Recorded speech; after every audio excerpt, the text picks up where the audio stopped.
pictures can't do justice on the scale of this place. We actually went across that bridge on our RV on our way to our spot over by Lake Mead. This place is massive. It's just huge.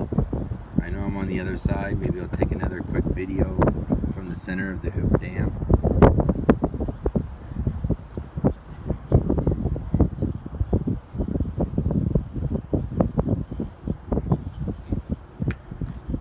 Got security marching all over this place. There's the Arizona time, and way over there is actually Nevada time. So when they have the change of clocks, it's crazy. The water level's gone down, which I'll show you in pictures. That's the Arizona side. Tour buses, all that. And it is a long way down, folks.